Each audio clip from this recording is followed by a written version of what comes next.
And for our upgrade to the mounts, went with Wheel Every Weekend. Looks like a quality product, seems like a good company, and they give you stickers and candy. I mean, come on, I'm in. So, and I went with the, not their proprietary because I don't have enough clearance. You need a longer tool to use their proprietary design, but this is much better than just having bolts out in the open, because they are also going to be recessed up in there. So feel much more secure. More later. All right, quick shout out to Roofnest for supplying not just a wrench, but a ratcheting socket, or a ratcheting box wrench rather. I know that's going to come in clutch if they include it, and it appears to be of good quality. So good work, Roofnest. Cheers. Here's the very first inaugural opening of the Falcon Pro.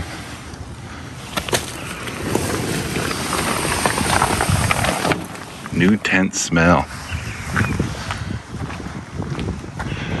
More to come.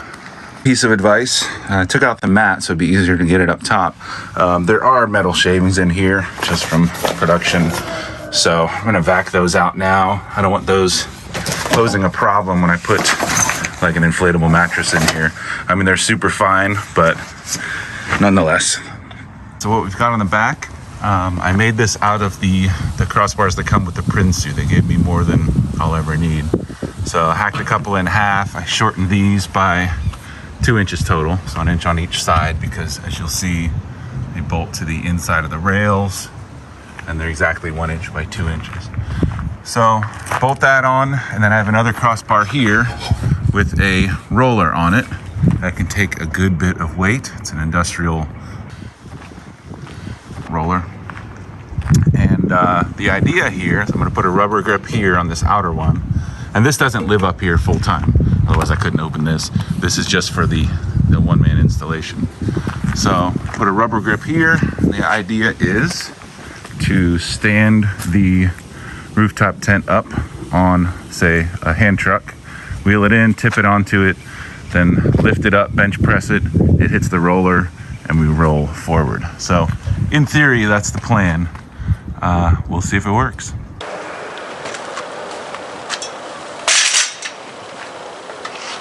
Yeah, leave my window down just in case. Never know.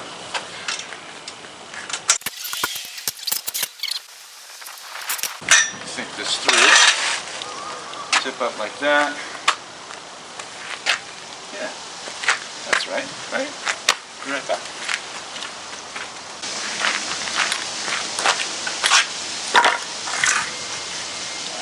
Just guesstimating here. Scratch it up.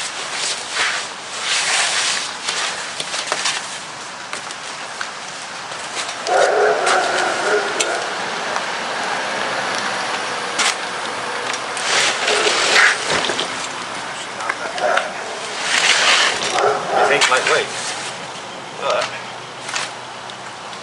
work.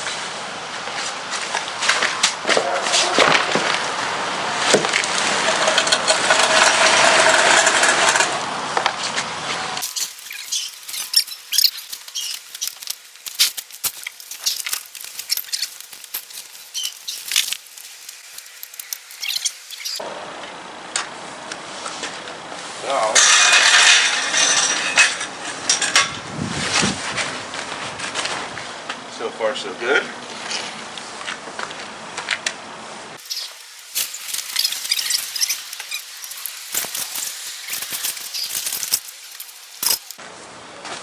fun part.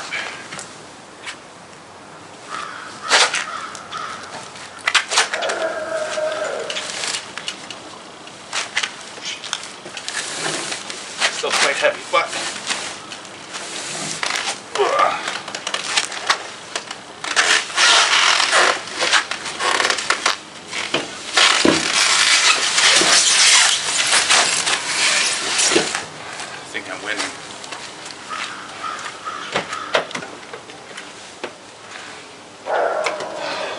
future plans are more handles.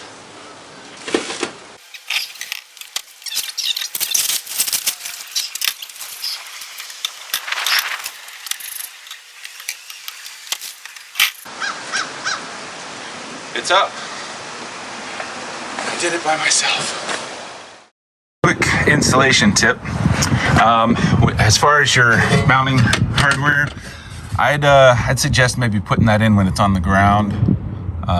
Maybe pre-measuring kind of where you want it and then doing it, if that's a possibility. These were kind of tough, actually really tough to get from about the first foot in. It's like as if maybe the powder coating was a bit thick, or so I had to get a long-handled screwdriver file and hammer it in until I got about here. Now it's a bit looser.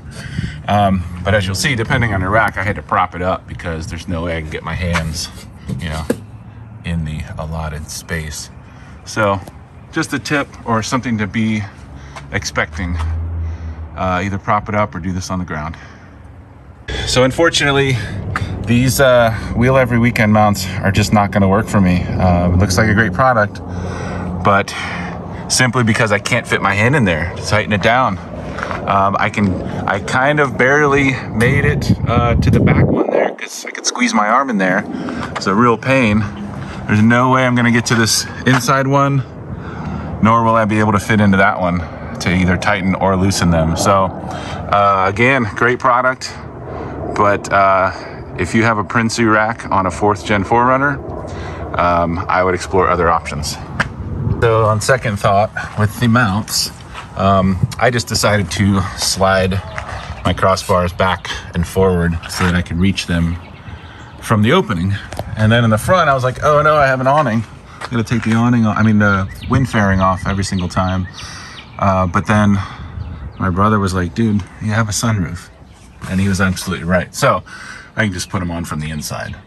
Brilliant. All right, so one bummer is that I'm not gonna be able to use my my Prinsu quick release awning mounts. I still may try to find a way, but the way they work is they actually bolt to the sides of the crossbars in there.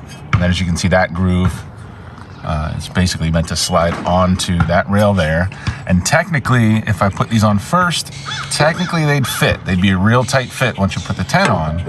But this ledge would be under this one. And the way it's designed is that the other half of this is attached to your awning full time, and then you put it in and slide it down. So you'd have to come in even higher than this, and it's already up against that. So I may fiddle around with it, but it looks like these never been used, might be for sale soon. And there you have it. Installation is complete. I may tweak placement front or back a little bit. I kind of like where it's at. Doesn't hang over the fairing. I may make some sort of a stopgap or a fairing extension if it's too noisy, but I don't foresee that being a huge issue. I've got enough room in the back to open my hatch, about 90% of the way. Might nudge it. But in a nutshell, thanks for bearing with me. This has been the solo installation of a heavy rooftop tent, specifically the Falcon Pro by Roofnest. And oh yeah, if you want, this is my apparatus for this solo installation. I'm happy with it, how it worked out. I kind of dreamt it up at 3 a.m. one day. And here it is in fruition.